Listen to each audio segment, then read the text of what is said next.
नमस्कार, मैं हूं आशुतोष त्रिपाठी और आप देख रहे हैं दिल्ली एनसीआर दिन भर। सबसे पहले नजर सुर्खियों पर। देश में फिर डराने लगा कोरोना। 24 घंटे में 453 मौतें, ओमिक्रॉन के अब तक 200 केस दर्ज।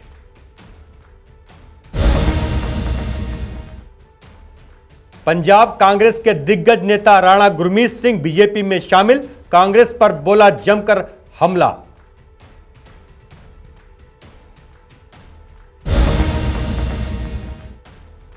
अजय मिश्र की बर्खास्तगी को लेकर विपक्ष का मार्च, राहुल गांधी बोले दोषियों को जेल में डालकर रहेंगे।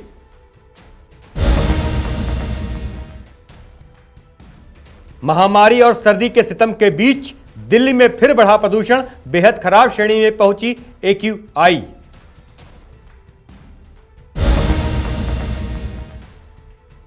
गाजियाबाद में बेखौफ बदमाश, बाइक से ऑफिस जा रहे फाइनेंसर की गोलियों से भूनकर हत्या।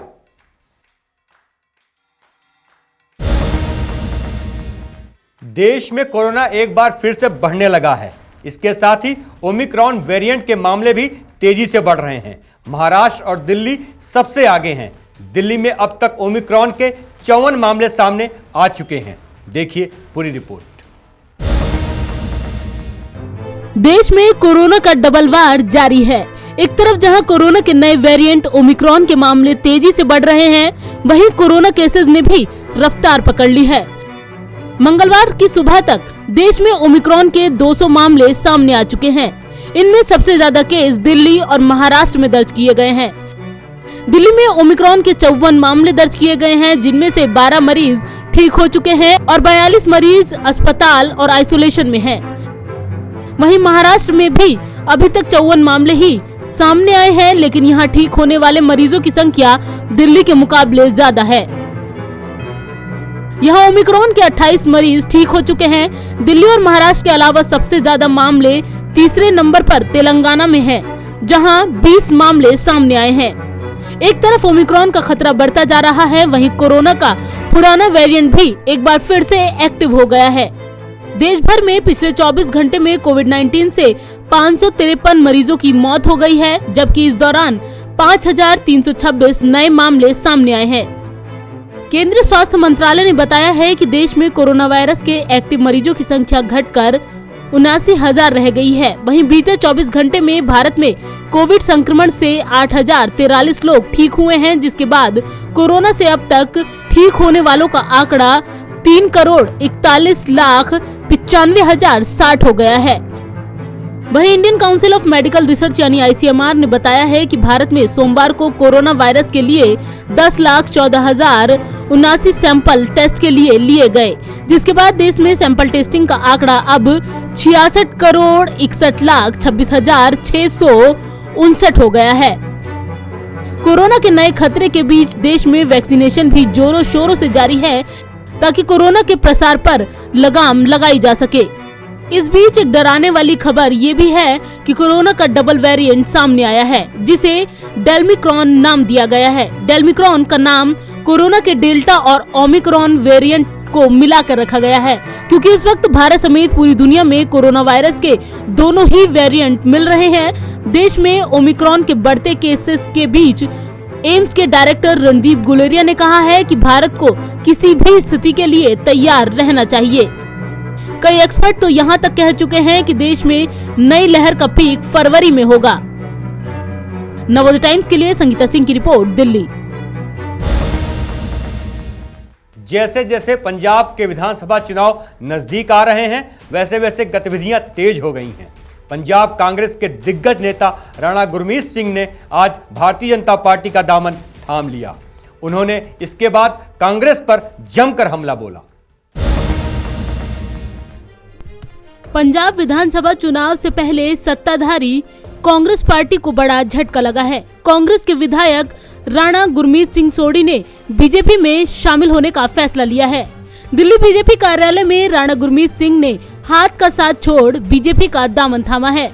बीजेपी ज्वाइन करने के बाद उन्होंने पंजाब की मौजूदा सरकार पर जमकर हमला बोला और पीएम मोदी के नेतृत्व की खूब तारीफ की। आज जो मैंने निर्णय लिया है वो मैं ये सोचता हूँ कि पंजाब के हित में, और पंजाब में जो इस वक्त जो कि एक बॉर्डर स्टेट है और जिसमें पीस और कम्युनल हार्मोनी में एक इतना बड़ा खतरा पैदा हो रहा है,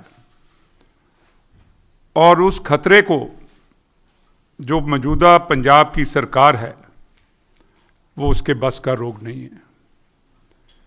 माननीय हमारे हिंदुस्तान के प्रधानमंत्री श्री नरेंद्र मोदी जी, जिन्होंने सिर्फ हिंदुस्तान में ही नहीं दुनिया में ये साबित कर दिया है कि अगर हिंदुस्तान किसी जगह से उठ के आगे बढ़ रहा है तो 7 साल में जो उन्होंने कमाल का काम किया है और लोगों के बीच एक ऐसा विश्वास पैदा किया है, वो एक बहुत ही श्लाघायोग उन्होंने कदम उठाया है। उनके नेतृत्व में जो मैं आज शामिल हो रहा हूँ, और माननीय श्री अमित शाह जी जिन्होंने आज मेरे को हौसला अफजाई दी, मेरे को अपना प्यार दिया और आगे बढ़ने के लिए उन्होंने मेरे को आदेश दिए हैं। मैं ये सोचता हूँ कि ऐसे लीडर साहबान की ज़रूरत है आज हिंदुस्तान को। हिंदुस्तान को जब ज़रूरत है तो पंजाब एक बहुत छोटी स्टेट है, लेकिन बहुत एक कॉम्प्लिकेटेड कह लें या बहुत इम्पॉर्टेंट और बहुत ही एक ऐसी स्टेट है जिसके बगैर हिंदुस्तान का नाम जो है वो थोड़ा फीका लगेगा अगर पंजाब उसमें से निकाल दें तो। लेकिन पंजाब को बचाने के लिए आज मैं विनती कर रहा हूं प्रधानमंत्री जी से कि उनको खास तौर पे उधर अपनी नज़र करनी पड़ेगी, जो कि वो कर रहे हैं। गुरमीत सिंह सोढ़ी कैप्टन अमरिंदर सिंह की सरकार में मंत्री रहे हैं और उनके काफी खास माने जाते हैं। हालांकि उन्हें चरणजीत सिंह चन्नी की कैबिनेट में जगह नहीं मिली थी। अभी कुछ दिनों पहले ही उन्होंने कांग्रेस से इस्तीफा दिया था, जिसके बाद बीजेपी में शामिल हुए हैं। और पंजाब में कैसी सरकार होनी चाहिए सोढ़ी ने ये भी बताया। ਤੁਸੀਂ ਮੈਨੂੰ ਇਹ ਗੱਲ ਦੱਸੋ, ਮੈਂ ਤਾਂ ਇੰਨੇ ਸਾਲ ਕਾਂਗਰਸ 'ਚ ਰਿਹਾ ਹੈਗਾ ਔਰ 40 ਸਾਲ ਤੋਂ ਬਾਅਦ ਅਗਰ ਮੈਂ ਕਾਂਗਰਸ ਤੋਂ ਅੱਜ ਅਲਵਿਦਾ ਕਿਹਾ ਹੈ ਤਾਂ ਇੱਕ ਖਾਸ ਹੀ ਰੀਜ਼ਨ ਹੋਏਗਾ। ਮੈਂ ਤਦ ਨਹੀਂ ਕਾਂਗਰਸ ਛੱਡੀ ਜਦੋਂ ਮੈਨੂੰ ਮਿਨਿਸਟਰੀ ਨਹੀਂ ਮਿਲੀ 2017 'ਚ। ਉਦੋਂ ਪਹਿਲਾਂ ਮੈਂ ਅੱਜ ਤੱਕ ਕਦੀ ਕਿਸੇ ਲੀਡਰ ਕੋਲ ਕੋਈ ਪੋਸਟ ਮੰਗਣ ਨਹੀਂ ਗਿਆਗਾ। ਮੈਂ ਆਪਣੇ ਇਲਾਕੇ 'ਚ ਡਿਵੈਲਪਮੈਂਟ ਕੀਤੀ। ਮੇਰੇ ਲੋਕਾਂ ਨੇ, ਗੁਰੂ ਹਰਸਾਏ ਦੇ ਲੋਕਾਂ ਨੇ ਮੈਨੂੰ प्यार बख्शिश किया। 4 दफ़ा मैनू उन्होंने MLA बनाया, मैं उन्होंने धन्यवाद करदा। और इस तरह ही मैं कह रहा कि हुण वक्त है कि पंजाब दे विच एक स्ट्रोंग, एक मजबूत लीडरशिप की लोड़ है। एक ऐसी पार्टी की लोड़ है जिहड़ा लोगों को गुमराह ना करे, लोगों का बेवकूफ़ ना बनाए और लोगों के नाल वो गल करे जिहदे नाल पंजाब का भला होवे, पंजाब के नौजवान का भला होवे, पंजाब के किसानों का भला होवे और पंजाब च अमन शांति रहे। पंजाब के दिग्गज नेताओं में शुमार है गुरमीत सिंह सोढ़ी। राणा गुरमीत सिंह को पंजाब के दिग्गज नेताओं में शुमार किया जाता है। गुरमीत सिंह लगातार 4 बार विधानसभा चुनाव में जीत दर्ज कर चुके हैं। साल 2002 में गुरमीत सिंह विधायक चुने गए थे। इसके बाद गुरमीत सिंह सोढ़ी 2007, 2012 और 2017 के विधानसभा चुनाव में भी जीत दर्ज करने में कामयाब रहे। 2018 में कांग्रेस पार्टी की ओर से गुरमीत सिंह को चीफ व्हिप बनाया गया था। 67 साल के गुरमीत सिंह 1973 से राजनीति में सक्रिय हैं। राणा गुरमीत सिंह सोढ़ी भारतीय यूथ कांग्रेस का हिस्सा भी रह चुके हैं।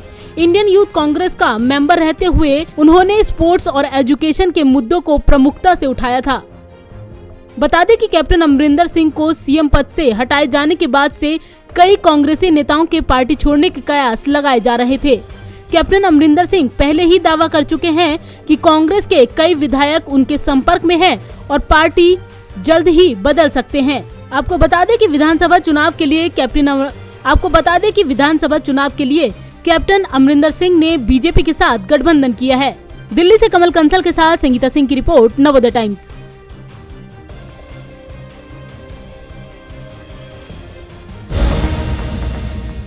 लखीमपुर कांड पर राजनीति गरमाई हुई है।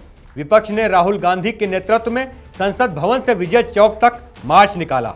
इसके साथ ही अजय मिश्र टेनी के इस्तीफे की मांग भी उठाई गई। राहुल गांधी ने केंद्र सरकार पर निशाना साधते हुए जमकर हमला बोला।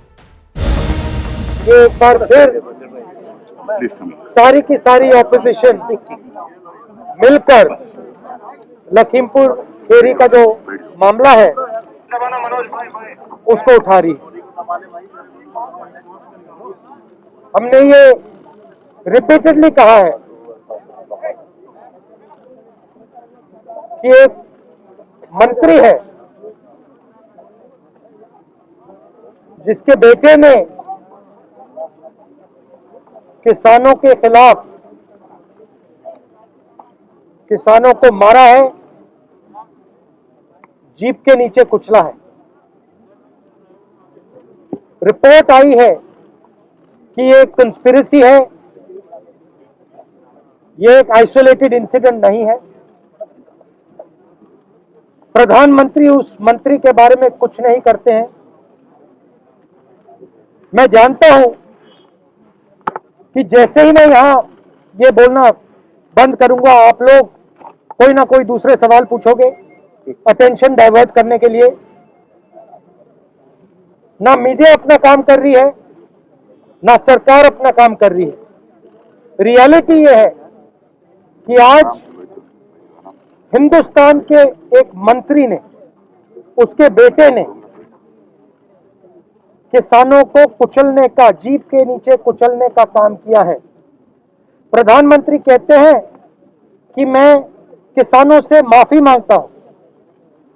एक तरफ कहते हैं माफी मांगता हूं, दूसरी तरफ अपने कैबिनेट में किसान के हथियारे को रखते हैं और उसको हटाते नहीं।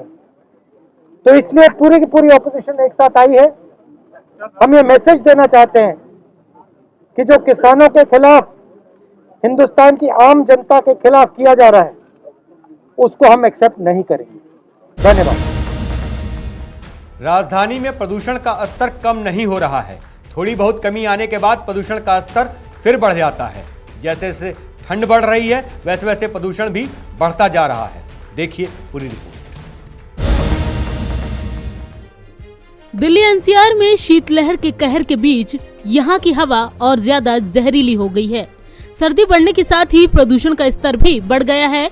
System of air quality and weather forecasting and research यानी सफर के मुताबिक मंगलवार को दिल्ली का ओवरऑल AQI 316 दर्ज किया गया है, जो कि सोमवार को दर्ज किए गए ओवरऑल AQI 290 के मुकाबले बेहद खराब श्रेणी में है। सफर के अनुसार नोएडा में भी हवा की गुणवत्ता खराब श्रेणी में बनी हुई है, वहीं गुरुग्राम में भी हवा की गुणवत्ता खराब श्रेणी में आ गई है। एनसीआर क्षेत्र के नोएडा और गुरुग्राम में AQI क्रमशः 293 और 225 दर्ज किया गया है। दरअसल CAQM यानी वायु गुणवत्ता प्रबंधन आयोग ने वायु गुणवत्ता में सुधार और मौसम विभाग संबंधी अनुकूल पूर्वानुमान के मद्देनजर दिल्ली एनसीआर में निर्माण एवं विध्वंस गतिविधियों तथा राष्ट्रीय राजधानी में ट्रकों के प्रवेश पर पाबंदी सोमवार को हटा दी है। आयोग ने कहा है कि दिल्ली में वायु गुणवत्ता सूचकांक में सुधार हुआ है। पिछले 3 दिनों में AQI खराब श्रेणी में बना हुआ है, जबकि ये पहले बहुत खराब श्रेणी में था। दिल्ली एनसीआर समेत पूरे उत्तर भारत में कड़ाके की ठंड पड़ रही है। लगातार तापमान में गिरावट दर्ज की जा रही है। शीतलहर से दिल्ली एनसीआर ठिठुर रहा है और इस बीच कोरोना का संकट भी दिल्ली एनसीआर में लगातार बढ़ता जा रहा है। ऐसे में कड़ाके की ठंड और महामारी के खतरे के बीच दिल्ली एनसीआर के लोगों पर प्रदूषण भी भारी पड़ रहा है।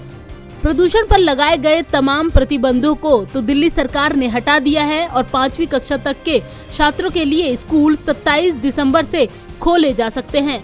लेकिन एक बार फिर प्रतिबंधों को हटाने के साथ ही राजधानी में प्रदूषण का स्तर बढ़ गया है और इस बढ़ते प्रदूषण ने सरकार के लिए मुश्किलें बढ़ा दी हैं। नवोदय टाइम्स के लिए संगीता सिंह की रिपोर्ट, दिल्ली। अंत में बात करते हैं गाजियाबाद के लोनी क्षेत्र की, जहां पर DLF कॉलोनी के पास बदमाशों ने एक फाइनेंसर पर ताबड़तोड़ गोलियां बरसाकर उसकी हत्या कर दी। बताते हैं कि बदमाशों ने करीब 12 राउंड गोलियां चलाईं।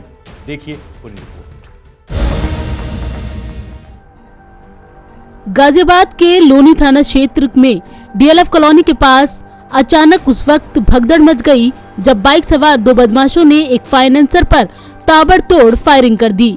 इस दौरान फाइनेंसर के सर में 4 गोली लगी और वो जमीन पर गिर गया। उधर हत्यारे मौके से फरार हो गए। इसकी सूचना आनन फानन में सड़क पर चल रहे अन्य लोगों ने पुलिस को दी। सूचना के आधार पर मौके पर पहुंची पुलिस ने लहूलुहान हालत में जमीन पर पड़े फाइनेंसर को अस्पताल पहुंचाया, लेकिन डॉक्टरों ने उसे मृत घोषित कर दिया। ऑफिस के लिए जा रहे थे अपने के लिए। क्या लगते हैं आपको? दोस्त हैं। अच्छा, तो ऑफिस के लिए जा रहे थे, यहाँ पर उनको गोली मार दी। कौन लोग थे, कुछ जानकारी है उनके बारे में? ये जानकारी नहीं। कितनी गोली मारी गई है?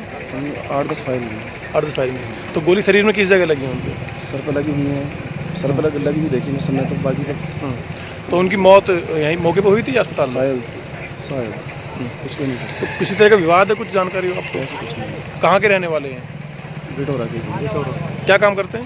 फाइनेंस का काम करते हैं। कहाँ जा रहे थे? ऑफिस के लिए। घटना में बदमाशों ने करीब 10 से 12 राउंड फायर किए।